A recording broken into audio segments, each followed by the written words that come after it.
Car खरीदना अच्छी बात है, पर बिना ये वीडियो देखे कार खरीदना अच्छी बात नहीं है। 2024 खत्म होने वाला है और एक के बाद एक गाड़ी लॉन्च हो रहा है। कंपनियां अपनी पुरानी गाड़ियों में ऑफर्स एंड डिस्काउंट भर भर के दे रहे हैं, लेकिन क्या हम लोगों को इस ईयर एंड सेल के टाइम पे कार खरीदना चाहिए या नहीं? आपको क्या लगता है?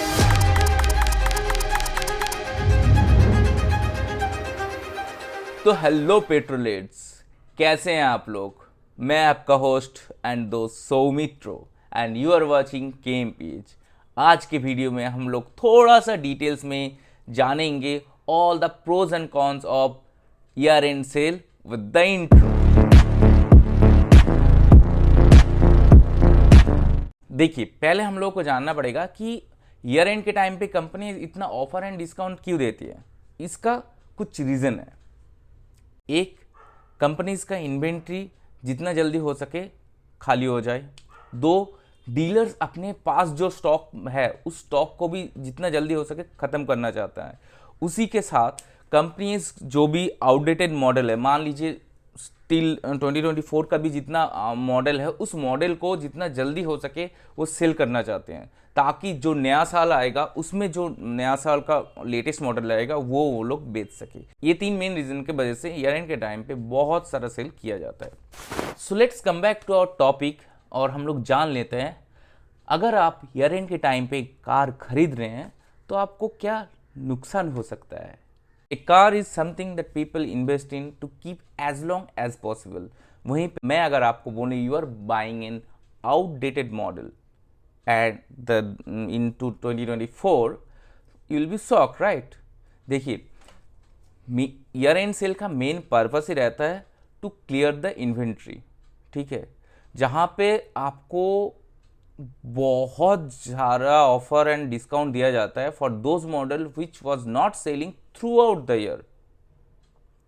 आपको लगेगा you are getting an amazing deal, but अगर आप सोचेंगे why this models are not selling well, ये एक रीजन है। We Indian whenever buying an car we have a important parameter before buying, that is called resale value, and this brings up to the topics of depreciation. तो थोड़ा समझ लेते हैं ये depreciation क्या है।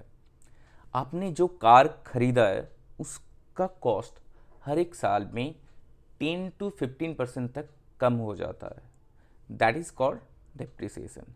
अब ये डिप्रिसिएशन कैलकुलेट कैसे होगा? मान लीजिए आपने कोई कार खरीदा है 2024 of August, in the 1st January of 2025 the value of your car will be down from 10 to 15% तक, ठीक है। तो इन दैट केस अगर आपने कोई भी कार ईयर एंड सेल पे खरीदा है, अगर आप मान लीजिए दिसंबर 2024 में खरीद रहे हैं, मान लीजिए आज का डेट में खरीद रहे हैं, on the day of 1st जनवरी आपका कार का वैल्यू हो जाएगा 10 to 15% तक कम। जहां पे आपने कार एक महीना भी नहीं चलाया वहां पे आपके कार का वैल्यू कम हो जाएगा, that is a big loss. तो अभी तो मैंने जो भी लॉसेस है वो तो बोल दिया, लेकिन आप सोच रहे होंगे सौमित्र तो फिर क्या कोई मतलब हम लोग कार खरीदना चाहिए या नहीं खरीदना चाहिए, तो क्या कोई प्रॉफिट है ही नहीं? नहीं, प्रॉफिट है भाई, प्रॉफिट है। थोड़ा समझ के खेलना पड़ेगा इधर। कैसे? Year end sale is great time to buy a car. अगर आपको अच्छा डील और बहुत सारा कैश डिस्काउंट चाहिए, कैश डिस्काउंट लेना चाहते हैं, तो ऑटोमेकर्स क्या करते हैं, ईयर एंड के टाइम पे रस में रहते हैं कि जितना जल्दी हो सके उन लोगों का इन्वेंट्री क्लियर हो जाए, भाई ख़त्म करो इसके बाद, ठीक है। तो इसमें वो लोग क्या करते हैं, आपको एक्सटेंडेड वारंटी देंगे, बहुत सारे एक्सेसरीज देंगे, आपको इंश्योरेंस पे आपको अच्छा ऑफर दे देंगे, ठीक है, कैश डिस्काउंट देंगे, स्ट्रेट फॉरवर्ड आपको कैश डिस्काउंट दे देंगे। तो आई विल सजेस्ट, अगर आपको ये डिप्रिसिएशन इस सबसे कोई प्रॉब्लम नहीं है तो take this advantage and take your car. और सबसे अच्छी बात है कि ईयर एंड के टाइम पे आपको जल्दी कार मिल जाएगा। मान लीजिए आपने एक कार बुक किया, with in 15 days you will get the cars in your hand. So this is one of the benefit of this year end sale. Come to the next point. देखिए, मान लीजिए आपके पास कोई पुराना गाड़ी है जो आप एक्सचेंज में बेचना चाहते हैं. The best time to buy exchange your old car to a showroom dealer is year end sale. अगर मान लीजिए आप कोई भी कार को अलग से इंडिविजुअली लोकल मार्केट में या फिर आप खुद से OLX में ढूंढ के अगर किसी बायर्स को बेचेंगे, you will get better deal, that's for sure. But अगर आप इस ईयर एंड के टाइम पे शोरूम के पास जाएंगे, शोरूम आपको नॉर्मल टाइम पे जो एक्सचेंज वैल्यू देता था उससे बहुत ज़्यादा देगा. अगर आपको ये मतलब लोकल में ये अलग से कार बेचने का झंझट हसल नहीं चाहिए, then I will suggest you go for exchange also. Okay, in the year end sale एक गाड़ी, आपका पुराना गाड़ी को एक्सचेंज करके बेच दो शोरूम के पास ही, you will get a better deal, क्योंकि उन लोगों को जल्दी जल्दी में गाड़ी बेचना है. तो this is an good idea, okay, to exchange your old car. तो if you are considering this benefits with those losses, I think year end sale is a good.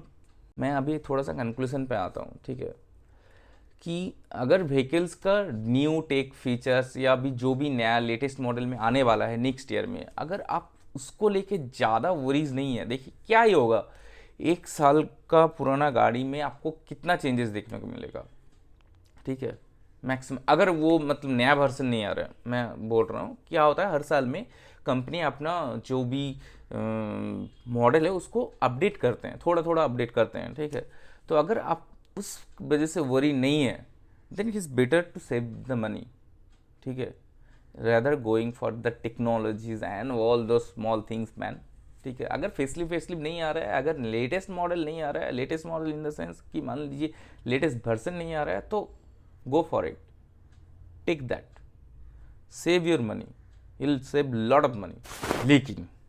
लेकिन अगर आपका ये चीज़ है कि भाई पैसा मेरे लिए कुछ भी नहीं है, भाई पैसा है, बहुत पैसा है मेरे पास, पैसे की कोई कमी नहीं है, ऐसा अगर आपका थिंकिंग है, so better wait for the next year, okay, and take the latest model. You may get a better features, better engines and better specification, okay.